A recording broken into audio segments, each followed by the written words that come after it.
Evening and welcome to a Thursday night edition of the Buddy Martin Show.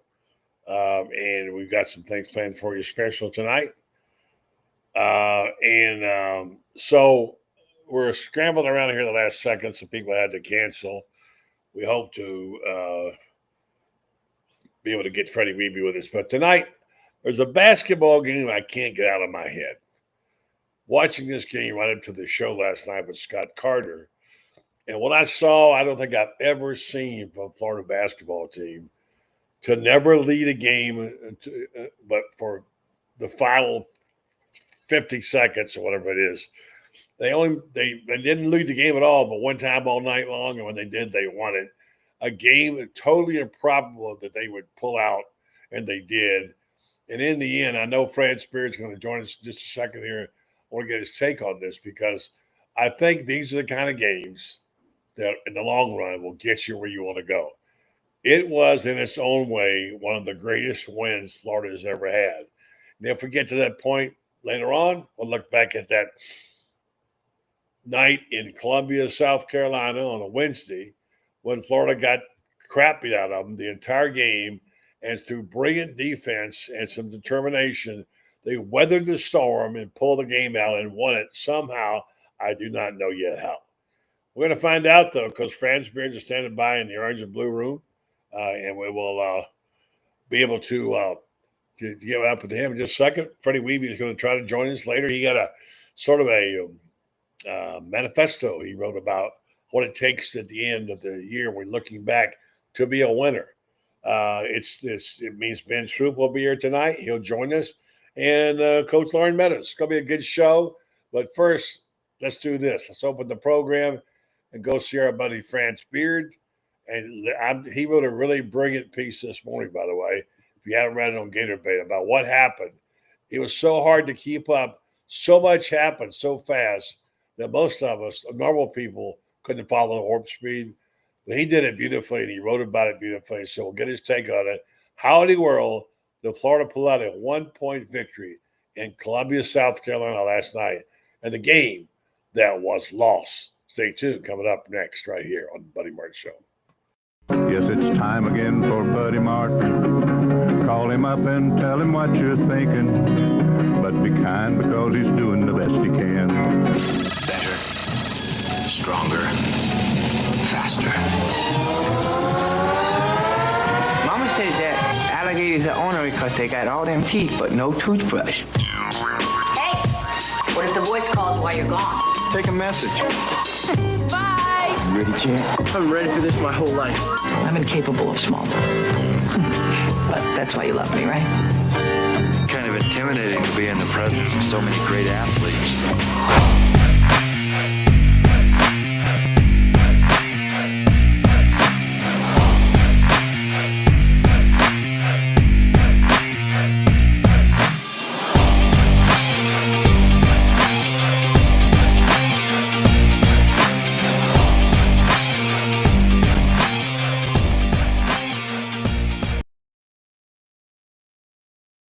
Evening, welcome to the program. Go right to the orange and blue room and talk to the man of the hour, the guy who has seen literally thousands of basketball games.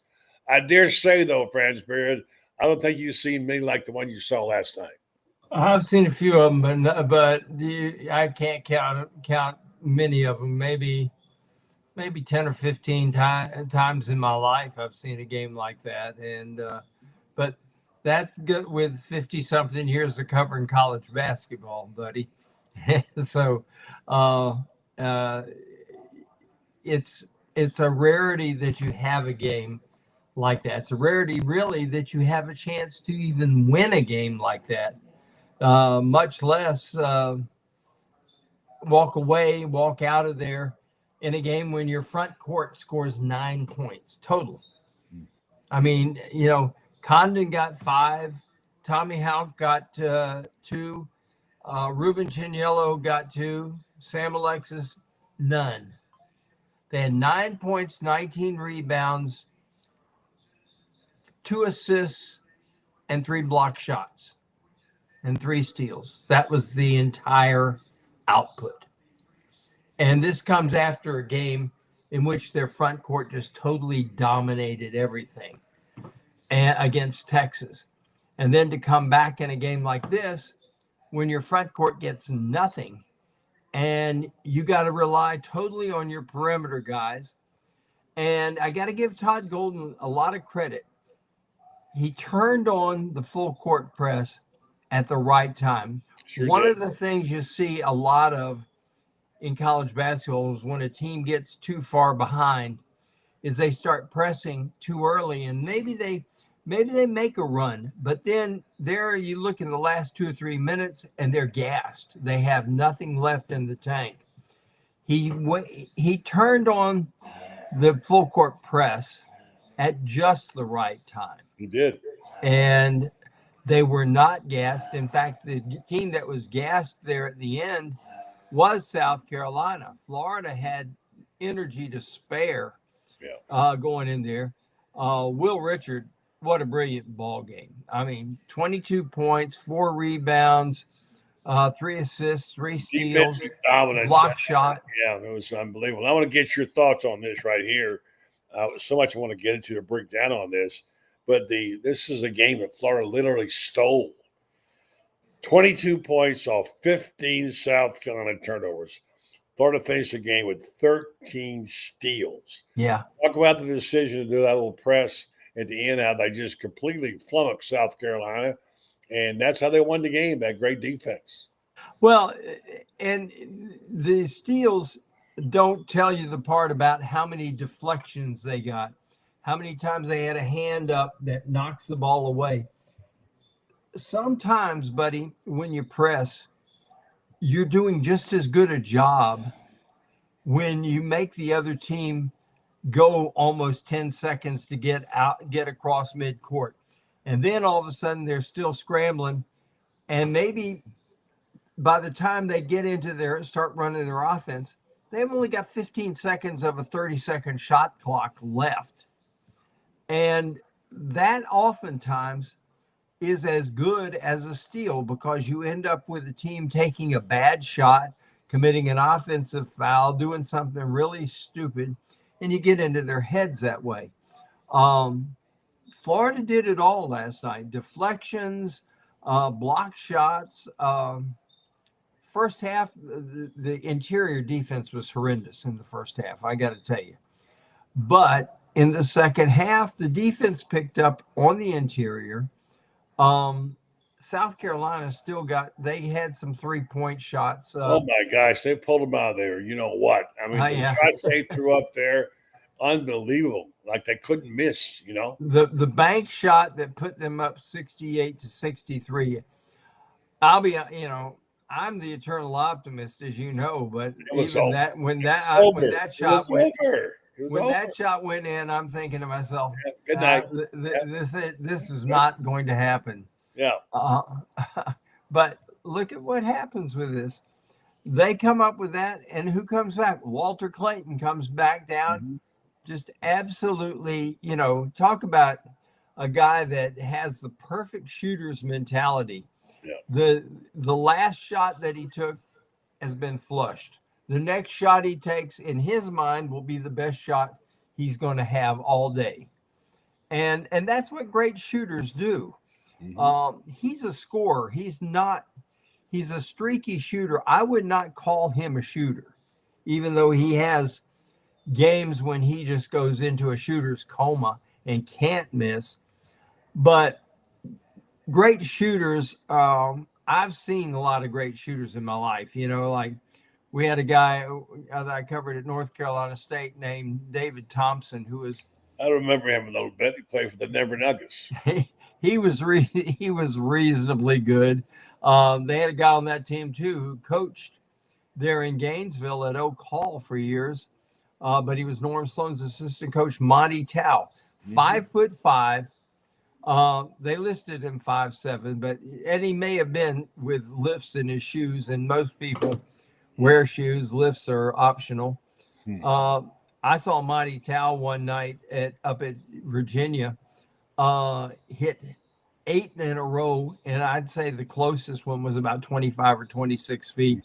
but it was the first one he's about to take. Norm is up there, and you know Norm. Norm could be colorful. Let's just say, and Norm's up there. Monty, you better make that. Salty language, so we say. What a great shot! And he kept doing this.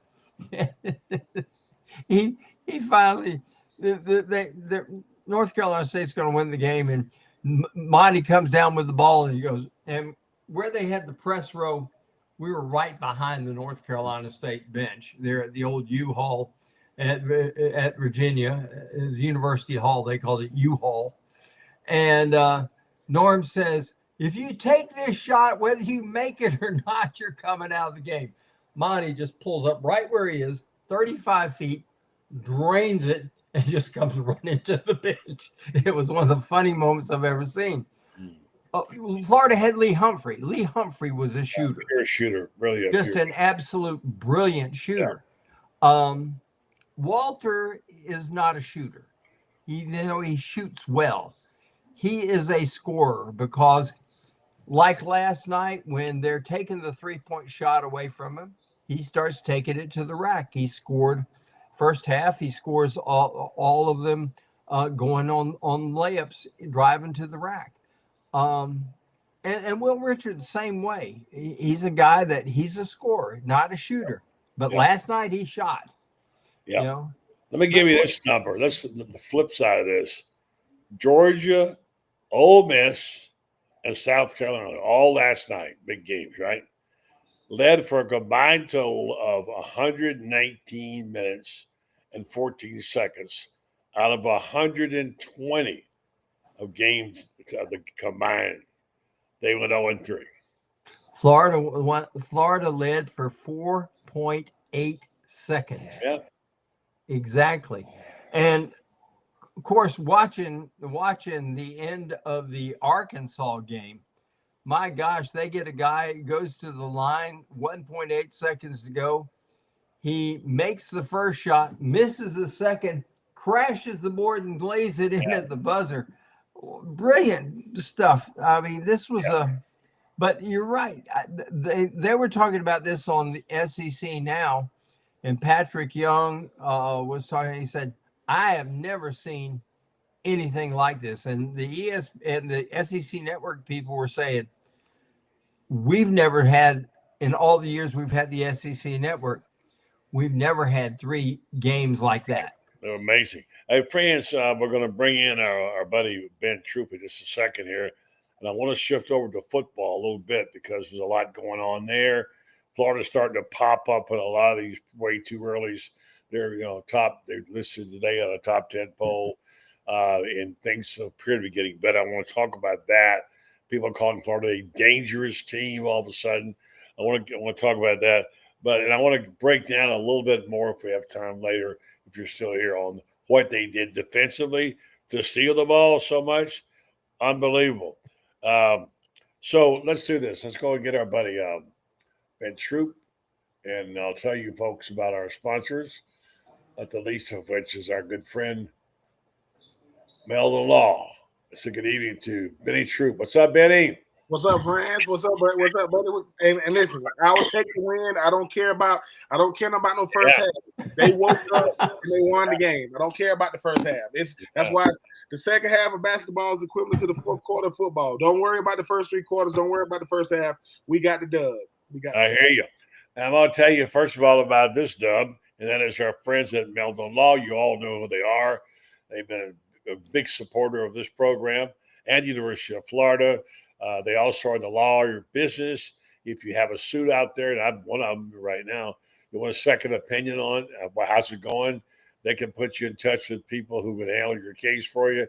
And they, of course, are devout Florida football fans, constantly giving things away over on their Facebook page. If you need to get those hard-to-get tickets for gymnastics or basketball, whatever, you have a pretty good chance of winning. So go to Meldon Law's Facebook page and check them out. Meldon Law, they won't back down. Well, Ben, I know we're talking basketball. I want to switch over for a second. I'm beginning to see a trend here among Florida being a fashionable pick by people off the site.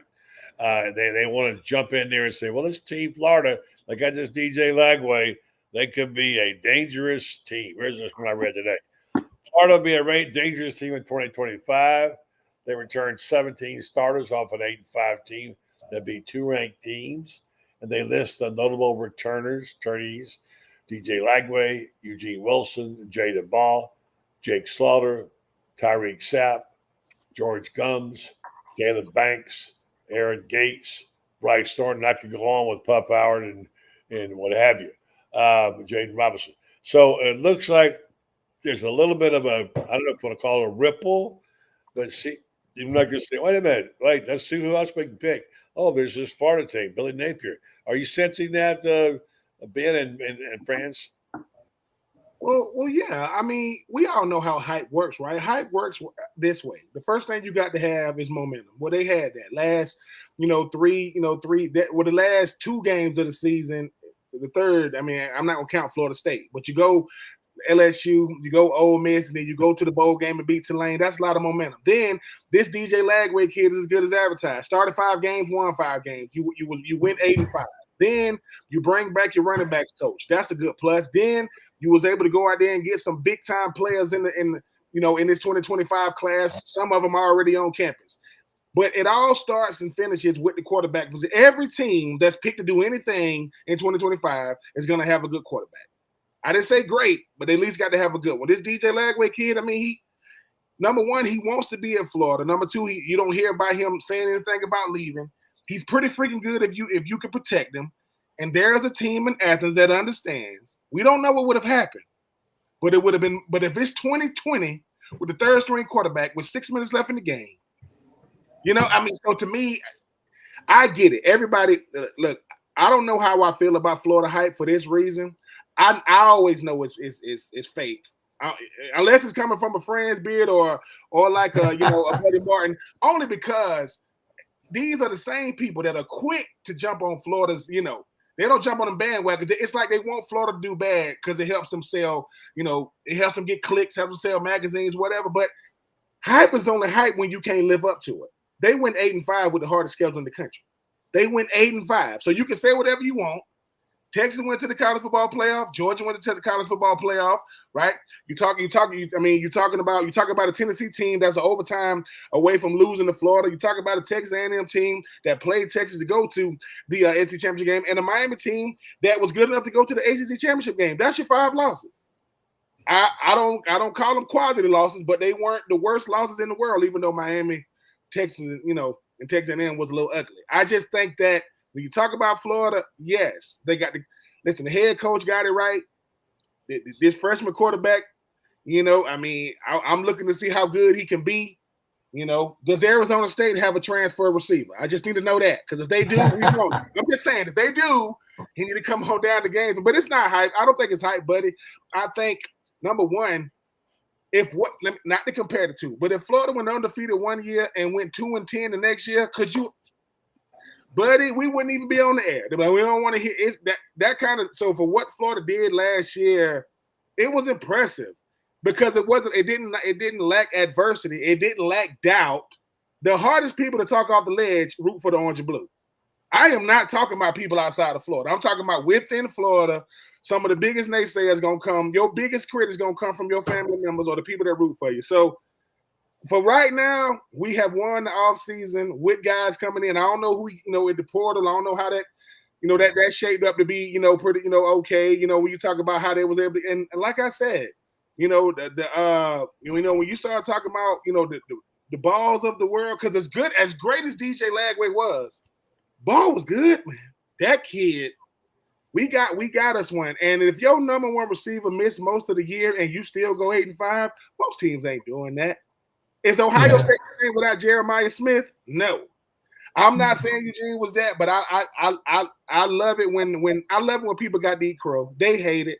Oh my God, they hate the fact that Florida ended because they thought same old Billy, right? He ain't gonna win no games. Because Miami was ugly. It was ugly. I ain't nobody trying to get Texas A&M was ugly. They just both happened to be at home.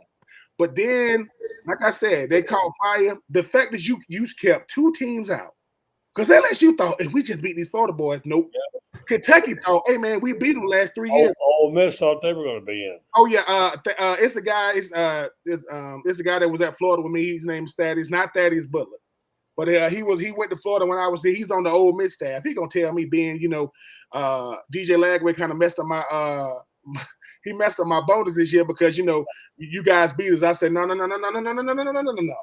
What would y'all? I said, what would y'all know about going to Atlanta? He was like, oh, this was supposed to be the year. Says who? Yeah. What would Ole Miss know about going to Atlanta? So that's what I like. Yeah. If you ain't going, whose season can you spoil? You spoil. Here's the thing, Ben, that I love is the fact you got a quarterback, but there is not a team in the Southeastern Conference with a more experienced offensive line than the Florida Gators. You got 4 starters coming back. You got Bryce Lovett, who started games there at the end. You got Cameron Waits, who started games up and down. And Devin Manuel, who was hurt all year, and who they had basically penciled in last spring as a starter. He's 6'9" and 330 pounds. You got him coming back, and they love Caden Jones, and they love Fletcher Westphal.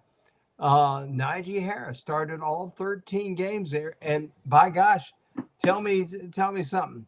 Is there a better center in the Southeastern Conference? I'm not sure in the country. I don't know if the country even than Jake Slaughter, and he's as good a center as I've seen on a college football field in 6 or 7 years. Yeah,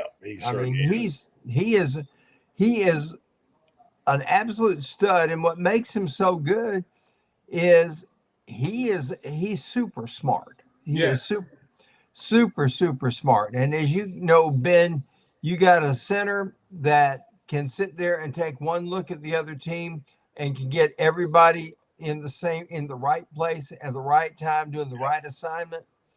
You are 2 steps ahead of everybody else there. Yeah, now, guys, we also have a number from Vegas. I know we're going to do this a lot of times this year. We're going to walk through the schedule and say which ones are going to be the W's and whatever. But that number is really surprisingly low, if you ask me. 6.5 is the over-under on wins losses. You start breaking it down, I'm thinking that ought to be easily achieved because we all think they're going to win 8 or 9 games. So let's talk about that for a second. Freddie Weeby is going to join us. Freddie Weeby did a real sort of a manifesto talking about what he sees a team has to do to be in a national championship position. And he wrote it out, and we're going to talk about it. But first, to address the issues of the wins and the number they put up there, France. Well, they said last year 4.5 and we won 8, so it's a plus 3.5. I'll take 6.5 plus a 3.5 half also. That'd be 10. I'd take that. I think 9 is realistic next year in the regular season. And I think that's a good figure. That's not overly optimistic. That's a really good figure. And that means you got 3 games. Out of those 3 games, you got to steal 1 to get into the playoff. So, can they do that? Yeah, I think so. I mean, you get Dollywood USA's coming down here. We get Kentucky, and they're going to be horrendous next year. You start out Ole Miss, total rebuild next year. Lane's really good at rebuilding, but by gosh, you're going to do that. I'm not convinced that Brian Kelly he's a carpetbagger from up north, as far as I'm concerned. He is never going to win it all at LSU. It's funny. They make the national championship game at Notre Dame after he leaves. Yeah. And he goes to LSU with the greatest quarterback on the planet and can't win, and loses 7 ball games in 2 years. Yeah. Florida will win 9. All right. Yeah, I agree. I mean, I think, it's funny, right? The 2024 season has to be the blueprint moving forward because they had the hardest schedule in the country, and that wasn't debatable. That was not debatable. And they won 8 games. Now, you giving what a difference a year makes. You talk about a DJ Lagway who's coming in understanding I'm the guy, right? You talk about a team that's coming in with a bunch of confidence. You talk about a coach that's been through about as much adversity as you can get. And this is the same Ole Miss team that went from 9 wins, 10 wins, 11 wins. This is the year. Nope, shut down. You talk about a Brian Kelly who, outside of his accent, ain't much to talk about. Three of the 4 offensive rookies of the year, he had them all on the same team at LSU and didn't win an SEC championship or a national championship. You had the Heisman Trophy winner. You had 2 Malik Neighbors and Brian Thomas Jr. didn't do anything with it. When you talk about this Texas A&M team, got to go up there. It's going to be a tough place to play, but I think we got a shot. We beat Mississippi State on the road. We should handle them at home. Florida State, nobody's really worried about them. Got to go to Miami. I know they got this dude named Carson Beck. I don't think anybody's afraid of Carson Beck. Sorry, Carson. People don't go from Georgia to Miami unless your name is Mark Ritt. That's it. You don't go there as a player. So I agree with Franz. It's not. If you He's coming back from Tommy John surgery. I got to tell you what, I realize that it's not like throwing a baseball, but it's still throwing. And you got, last time I checked, nobody's out there trying to tackle you when you're pitching a baseball, unless you're the Savannah Bananas. I love that team. I do too, but Carson Beck, Ben, you're right. Goodness. I'm listen, friends, and I think what's crazy though. What's crazy? Yes, we're biased. We got orange and blue glasses on. I get it, but I don't think we giving it enough credit for what Florida did in 2024. Like we're not giving it enough credit because we kept saying, buddy, Frank, we said, if they go 7-5. Or 8-4. People said 9-3 was a ceiling. Like they ain't see, but dude, they went 8-5, right? And I get it. And they had some big wins. Like LSU was a big win.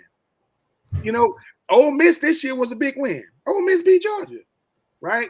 Texas A&M, okay, we didn't see them having that type of season. We didn't see. Obviously, Texas can recruit. Georgia's Georgia. Miami got Cam Ward, so Cam Ward might be the number 1 overall pick. Right. It's not like you lost to some slouches. And Tennessee was just one of those games to where we just panicked at the end and we could have won that one. I think this team, if they keep DJ Lagway healthy, they keep building momentum with this defense. Special teams become, yes, we're not going to have an offensive coordinator. We get it. We understand it. We need to just move on from it. It's not going to happen. Right. But at the same time, I just think this team has a lot of momentum because they've tasted it. Like a lot of guys can say, man, I wonder what it's like. Well, that's what it's like, man. Listen, Jackson Dart in that post game, and I'm never ever ragging on the player himself, but look at Jackson Dart when he threw that pick. Look at Brian Kelly talking all that trash. They got this song in the 4th quarter, and you want to learn that song so you could be singing it because we're gonna be up by 14. Oh, you were singing it. But you didn't want to be. And it's stuff like that. And like I said, I'm happy for Coach Napier for this reason. It's got to be rough going to SEC media days, having to see all these teams around you. This time last year, the team that they was talking about in 2023, Eli Drink was in Missouri. That's what they was talking about. Like, dude, look at what those dudes doing up there. I'm telling you, our quarterback is already in the Heisman Trophy conversation. I know South Carolina got a quarterback they think is better than DJ. We'll see what happens, by the end of the year. But if you can't build off of 2024, what was it for? If you can't, and like I said, to the people saying 6.5, those are people that's gotten used to how Florida has been. So that has a lot to do with the past and not the present. But hey, man, that's why we strap it up. That's why we get to go do it. And listen, if you are a UCF fan and you're looking at this, 2024 wasn't a fluke. Because if it was, remember that coach that came from Auburn that said the UCF is going to go from the Big 3 to the Big 4? Yeah. Where is he at now? Oh, that's right. Dang, he's in Tallahassee. So let me jump in there real fast and say the France has to bug out. Freddie Weeby standing by. I'll give you 15 seconds to say, what have we learned from this season?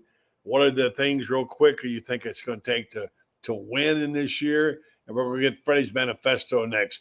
and then we'll go switch over to Freddie next. Ben, real fast. What did we learn from this season? What needs to be different, real quick? Listen, what we learned from the 2024 season is, if the University of Florida get the right guy under center, which they did, if they get the guys around him to believe in him, get the defense to fly around, we got a shot to not only be good, but we got a shot to be great, even though it didn't happen this year. And what we learned is, if you haven't learned how to deal with criticism at the University of Florida, you at the wrong freaking place. Yeah. Well, you also need to have money, and you need to have all the things, the infrastructure. And Franz, I give you that final thought. Now you got to go real quick. What Freddie's going to give us his manifesto about what we learned and what needs to happen. Real quick, Franz, for you. What they've got to do is they've got to have a relatively injury-free season. They've got to. What's required of University of Florida, though? What's required of the school? What's required to be successful?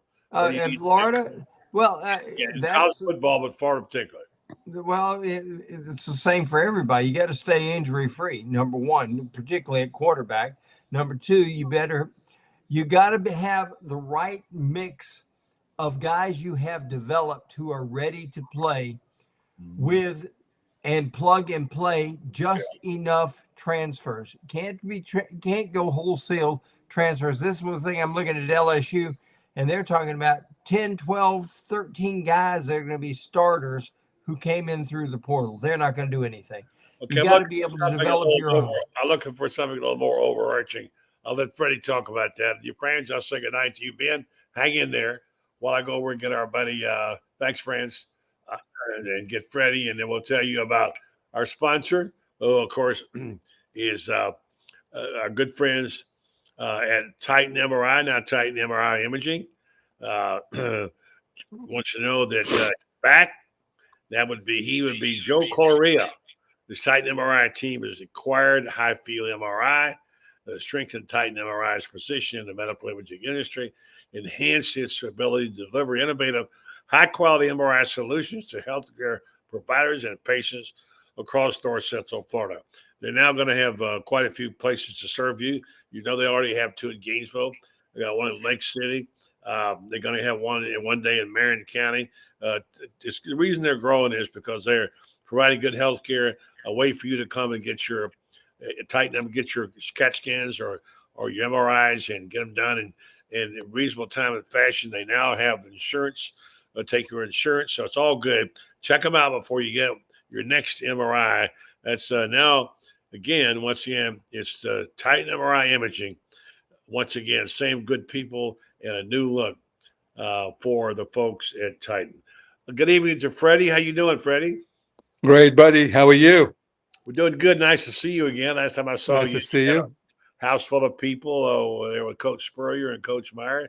Congratulations on a successful deal there. How'd that go? Well. Hello, Ben. How are you? How you doing, Freddie? Man, always good to see you, sir. Listen, I'm gonna have to borrow your voice probably next month. So just be ready to switch, and I'll give it right back to you. There you go.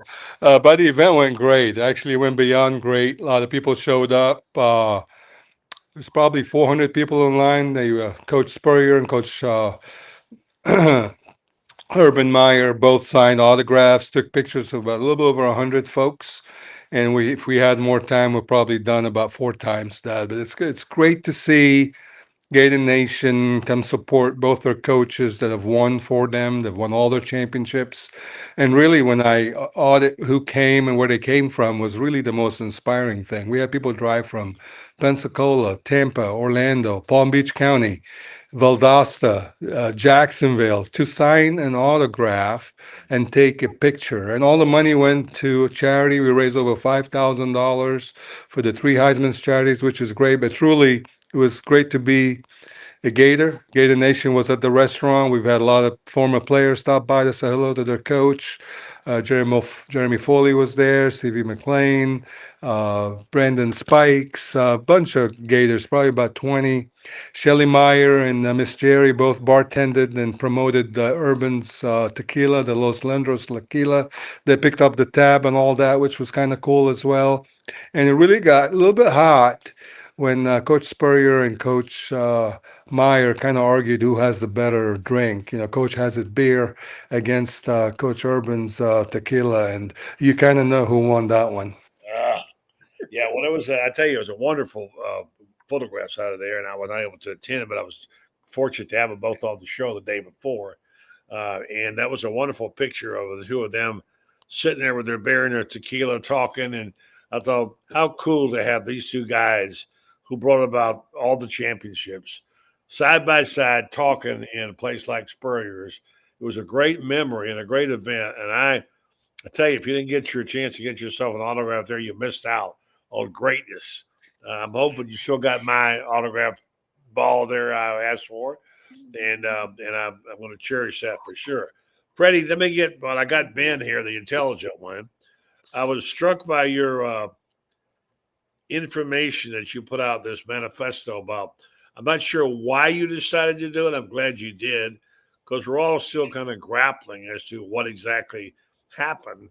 Like I wrote in my column, I feel like I woke up from a long winter's nap. It was like 2000. It was 6 years ago, 99, and we were about to go out of business. The Big Ten was ready to fold the tents, and Sankey stepped in and prevailed. They had the football season, saved it from oblivion, went on to now and move forward. Now we got the new championship rules. The game is season's in, it's over, and now the Big Ten apparently owns the world, from what I'm hearing. So, Freddie, you wrote some stuff about that. I've got the list here somewhere, and I'll go through it. But what prompted you to put out that manifesto? I don't know if I call it manifesto. It was really my points. I was watching the game, and I'm a data guy. I like numbers, I like data, and I'm looking while watching the game. You know, Jeremiah Smith, what a great talent, star to be. We're seeing it happen as a freshman, and we had a shot at that guy. And I just wondered, I don't know any of this, but did we have not enough money to get him? Did Ohio State have more money to get him? They do. And they won a championship. And, you know, they are one of the top schools with NIL money. So truly, does NIL really work? Whether we like it or not, it worked. The team with the most money won. And then you look at some of their talent, many of their seniors could be playing in the NFL. They chose to stay. And I'm watching this, and I'm watching them dominate and win the national championship. Then I look at us, you know, we're great. We're Gator Nation. We've won 3 national championships. They just won their ninth. You know, why can't we win more? And you start wondering and talking about the why and seeing it happen live. And you're watching a football game on a Monday night, and I question again, why Monday night? Why are we putting the top game of the week on a Monday night? Why can't it be on a Saturday night? And that was one of the points, you know. And then I also look at Michigan. Michigan beat Ohio State. The world didn't end. Ohio State bounced back and used it as an ammunition to come back and be a motivation tool to win. And to me, how many times we lose that one game and we give up, you know? That was another point. And I believe another point was the mention of God. Every player interviewed, every quarterback, wide receiver, coach from both teams started with thanking God. And it's kind of cool to see that again. And sometimes we fall into the mantra of, well, that's not good, or that's not allowed, or this or that.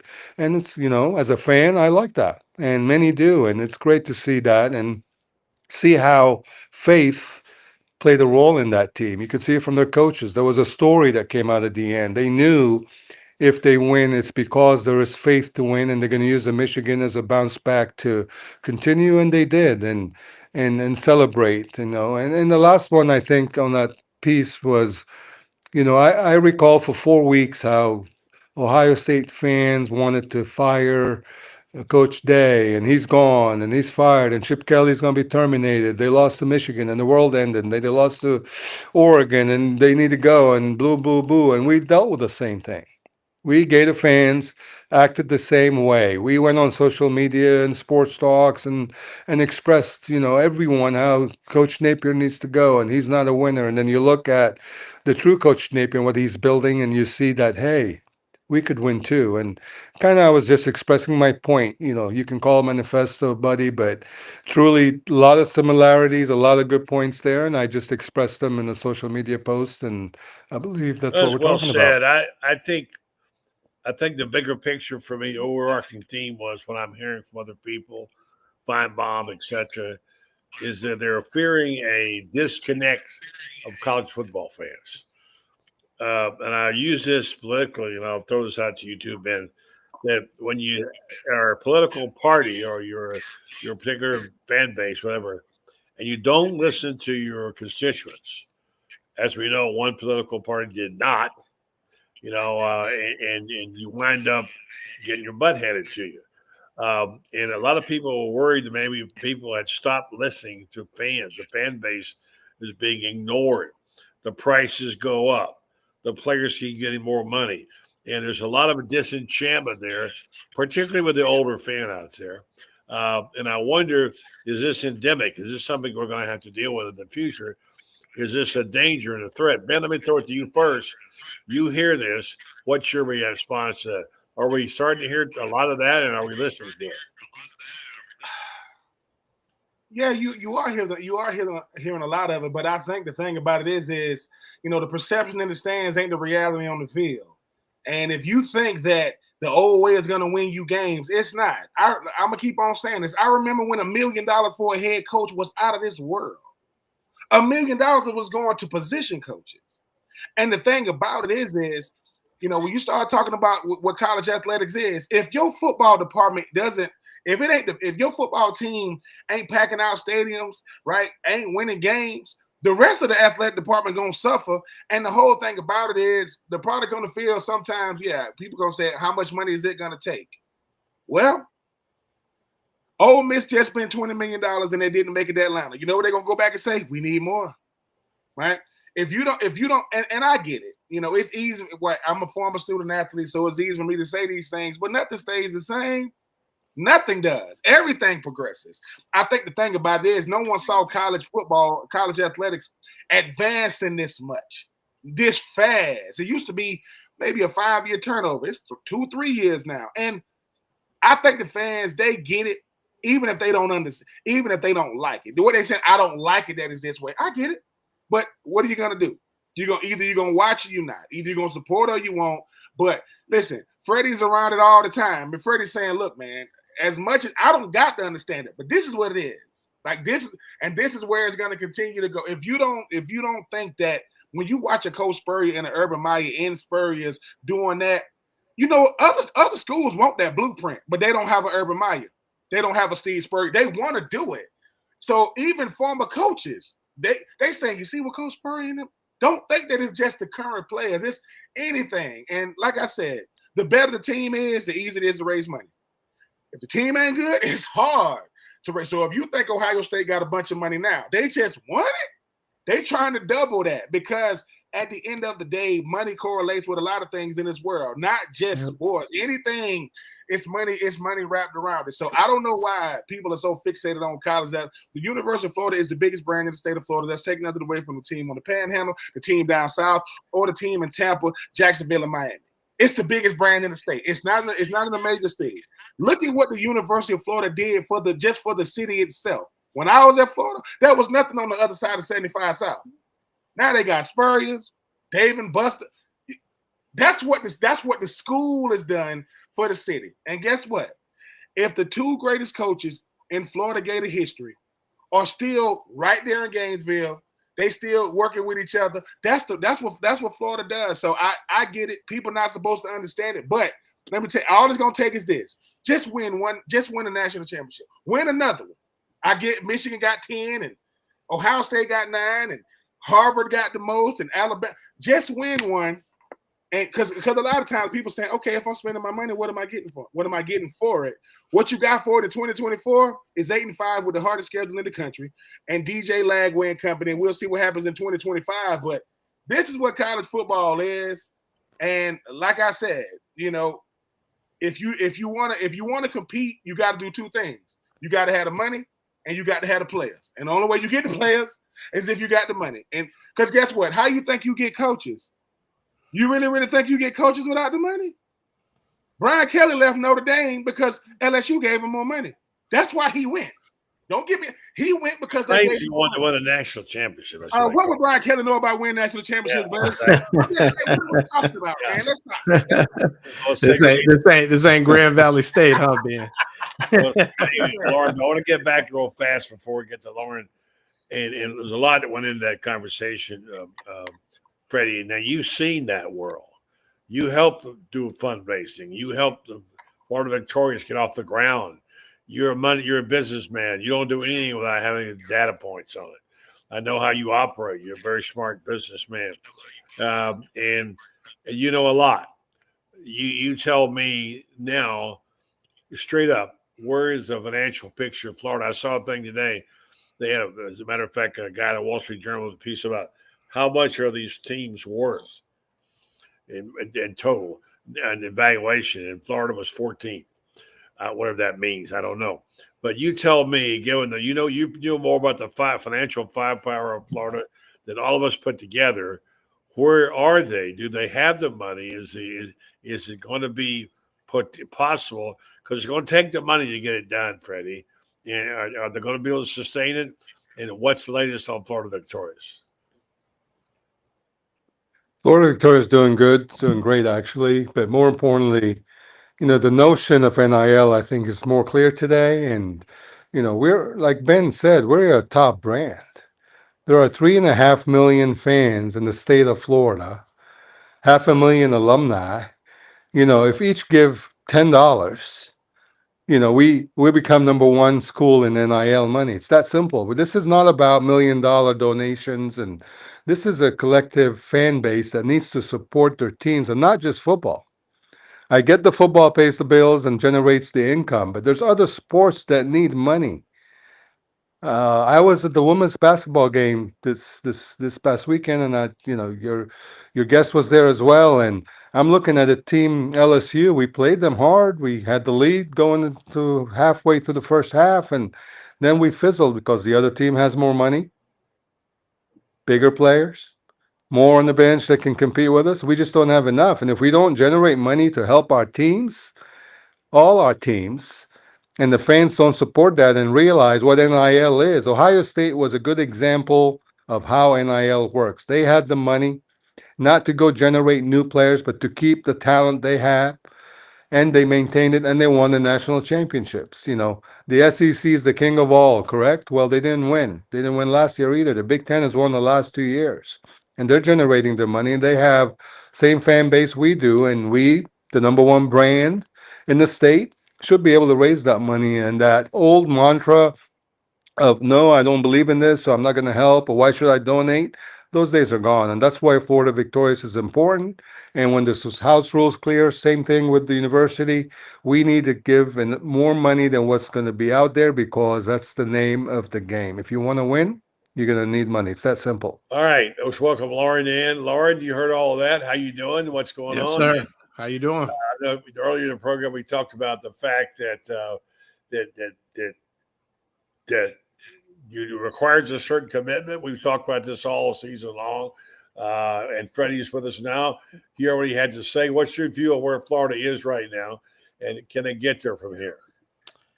Well, I think they're improving. They were vastly behind a couple years ago. Really, really late to the party, and it's improving. I think you got people like Freddie Weeby and others that have, really stepped in to get this thing going with Florida Victorious. There's been some restructuring, bringing on Bree Wade, I think is a big get for Florida Victorious as well, to really increase the footprint. But like Freddie said, you got 3 million people in the fan base. If everybody gives $10, you're in great shape, and I think Ole Miss is a great tale about that. I told you I spent time in Oxford after the Mississippi State game. And before you get on the internet in Vaught Hemingway Stadium, they ask you, do you want to give the NIL?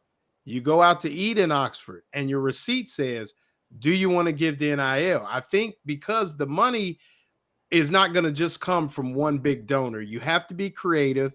You have to be persistent, and you have to be intentional about letting people understand that this is the new landscape. Does it mean that they're asking for $100, $150, but they are asking for 10.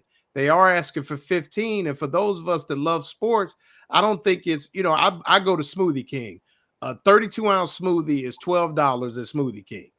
Now, I would definitely trade that monthly for Florida to be good, like Freddie said, in every sport. There are sports, like he mentioned at LSU, Sunday with LSU, that our top five in these sports, they can roll with anybody, but it's the depth, and that's what you do. And it also allows you to keep the players that you have. You've got a lot of sports that have recruited really well, but their fear is that will they be able to keep those people for the 3 and 4 years that it actually takes to build a championship program. So, I mean, I think Freddie's spot on.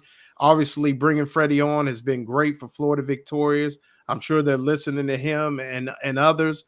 So I think they're headed in the right direction, but at one time they were vastly behind, which is almost embarrassing for a school like Florida. But I think they've started to kind of realize this thing is on the upswing, and I think you're starting to see that with the success of football as well as men's basketball. But now it's time to get everybody involved so we can be the everything school that everybody wants. We have a new motto around here that says, "Let Freddie do it." All right. Let Freddie do it. So now that we're going to sit down and look at this situation, we all know what's being bandied about. Freddie knows a little more than we do. We keep hearing Billy calling plays. Apparently, that ship has sailed. Billy's going to call the plays.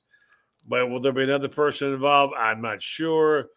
I do know that Jaluk now is re-signed, and Billy Gonzalez is.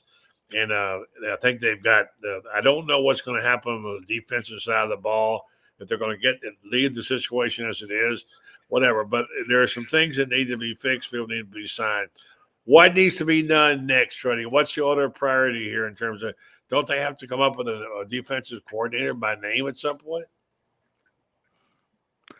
I think everyone needs to relax and let Billy Napier and his team do what they need to do. They know what they're doing. I've been bullish from day one, and I believe the system will take time. And we're almost there. We just need to be a little bit patient. Let them do what they need to do. Let the leaders lead. Let the leaders build the team.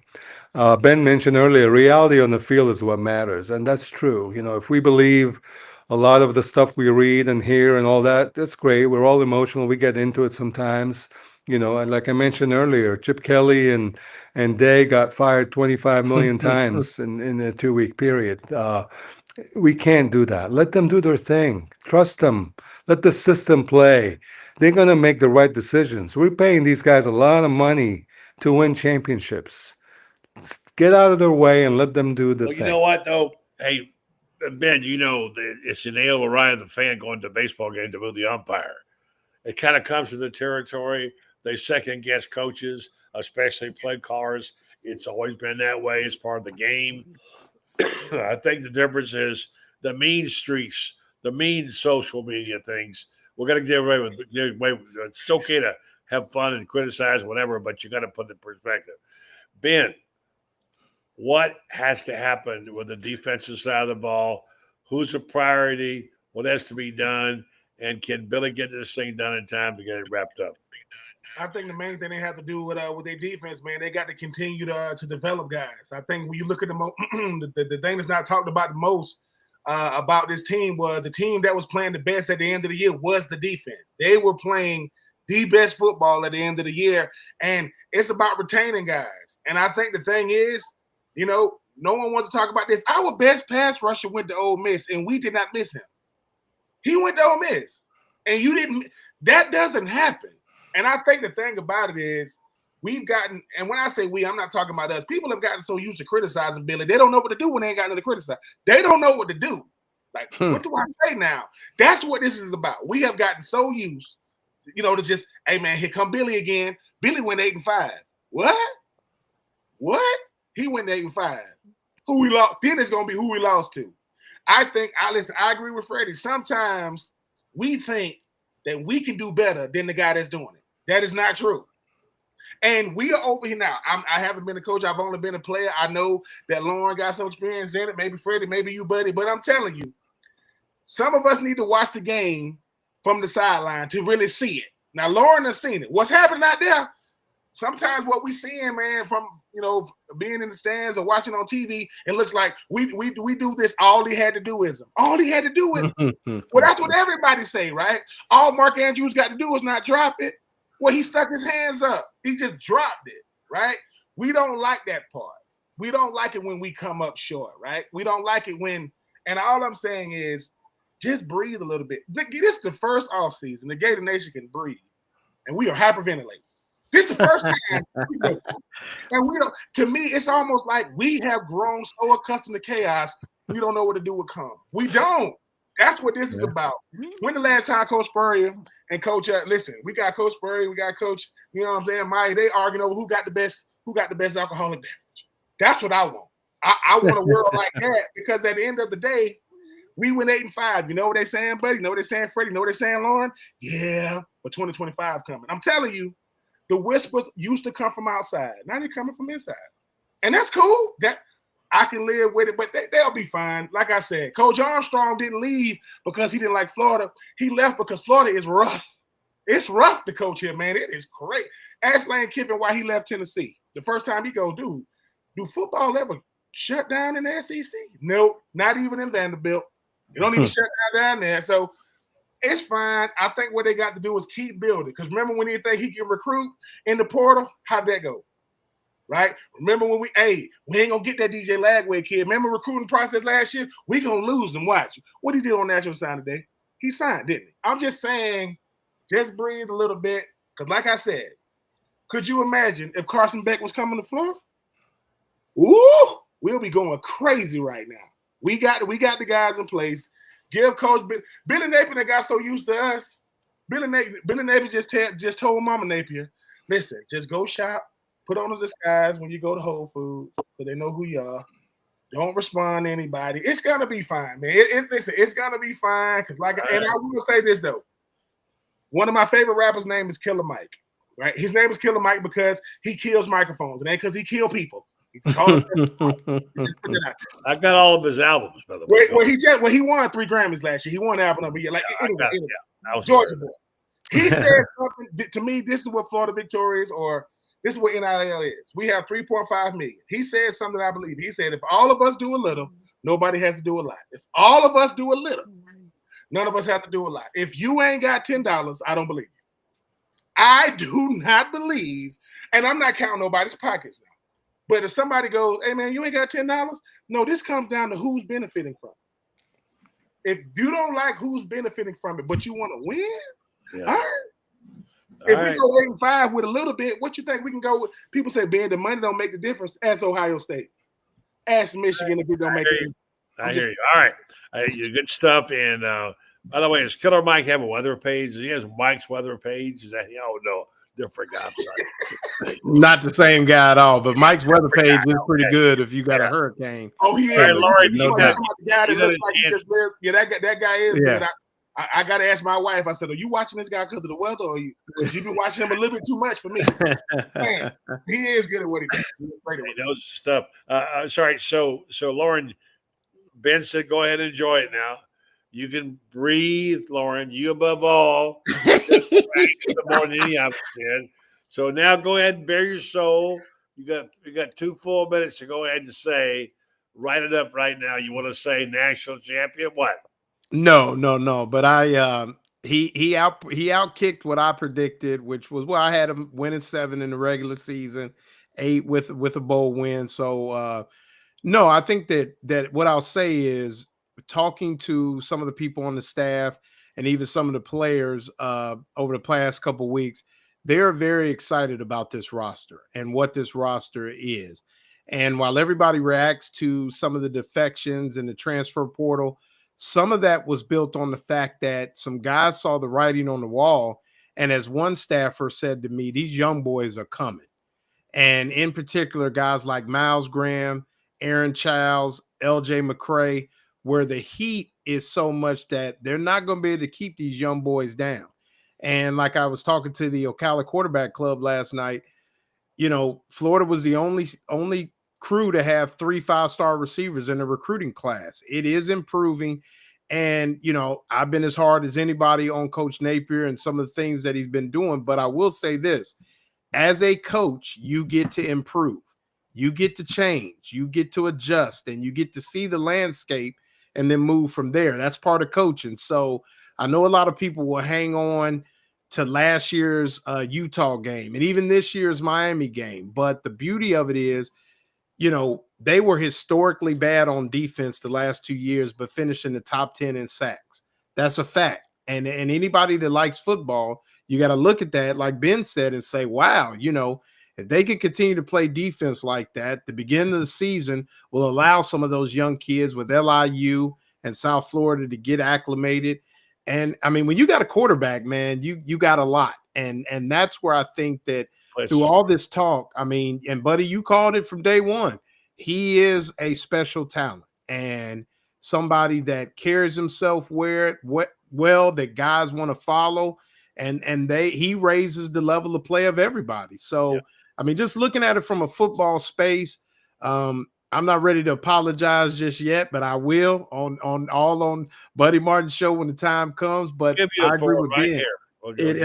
But I agree. Things are. I mean, they are. I mean, Mike Peterson, 14-year-old vet, 14-year NFL, when he talks about his guys, he has a smile that you like to see from a coach, because that means he got some dogs and he can't wait to sick them. So, let's give Freddie the last word. We're going to take the weekend off, and first week we're going to have football. We're going to have the NFL.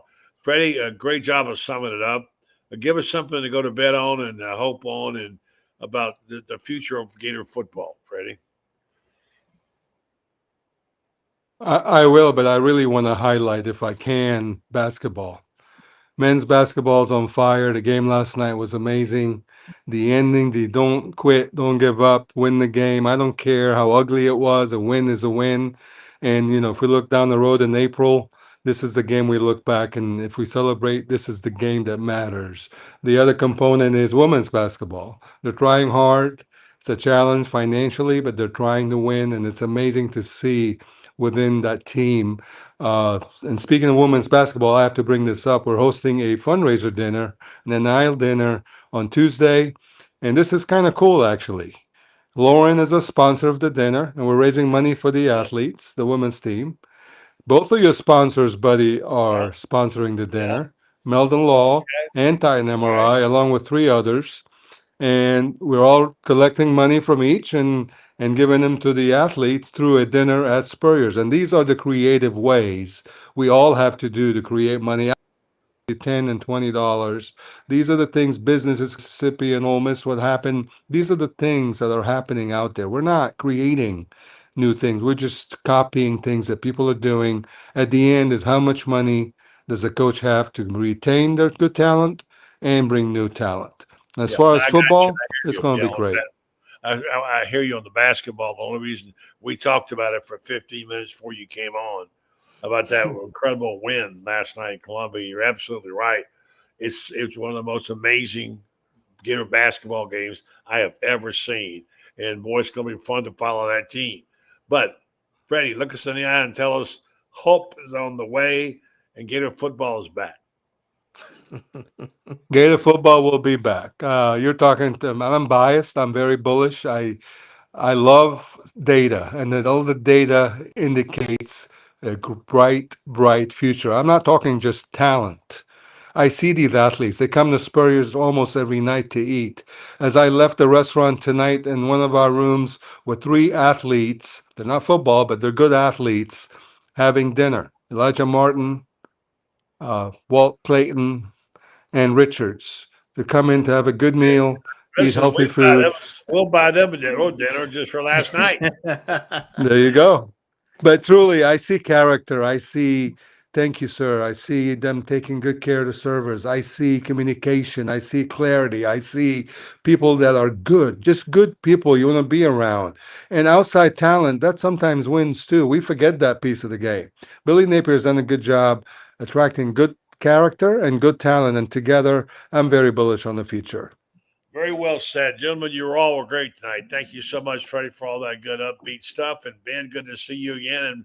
And Lauren, there's room on board the choo-choo train. You can jump on there anytime you want. I'm coming. You know, I'm a purist, man. I love the game of football and been around it. But like you said, I mean, just really happy to see you up on your feet too, buddy, man. You know, I care about you. And be on my feet again. Appreciate yeah, that. man. I'm glad you back. You look like a strapping young lad again. Yeah, That's the buddy I know. I'm about to say, Buddy is the real life character on the movie Up. That is Buddy. If you ever see the movie Up, that is Buddy on there. That is Buddy. All right, guys. I appreciate you. Thank you so much. Thank you, guys. All right, good seeing you guys. Thank you. All right, guys. Thank you. All right, folks. That's going to wrap up the show for the night. And what a good show it was. Thanks to Franz Beard earlier being on the program. And Freddie Weeby, he does a whole lot for this community, I'll tell you what. And of course, love having Ben and Lauren and the team on. All right, so I want to say something that's special about some people I care about a lot. That's the folks at Rinstar Medical Research. They're doing it right. They have been doing it right for a long time. In addition to being a wonderful organization that does a lot of stuff for us, they also are big Gator fans as well. I've told this story 1,000 times. It matters to me because these people are committed to the University of Florida. Mary Brantley is such a special person, married to Scott, and her partner, Joe Sorrentino, they went to high school together. They started this business back in the day, and now they've kept it going all this time. And they're very, very interested in you, your health. They want you to know it's important to them for you, if you can, to join up, to do some of these clinical trials at Rinstar and help yourself know more about your own health, help the community know more about their health. And if you need to know more about what's going on, the best way to do is go to their site on rinstar.net, see what trials they got coming up, see if you'd like to join them. If you qualify, you'll get time and travel compensation for that. And that information and data goes off to a place that can help us in the future when dealing with the issues of our health. It's Rinstar Medical Research. Seeking tomorrow's answer to the health question of today. I want to mention also Joe Sorrentino's son, Joey, a former defensive walk-on for Florida, Urban Meyer. Dr. Joey is a dentist in Ocala. They're in Marion Dental and also in Lady Lake. And he does some wonderful work. I'll be seeing him again soon. He's a really nice practicer. I encourage you to check out him if you need dentists. Rinstar Medical Research, Superior Medical Research Facility, seeking tomorrow's answers to the health questions of today. All right, folks. Appreciate you. See you on Monday. Have a good weekend, and we will be back here on Monday doing the thing that we do most, which is talking about Gator sports right here on this program.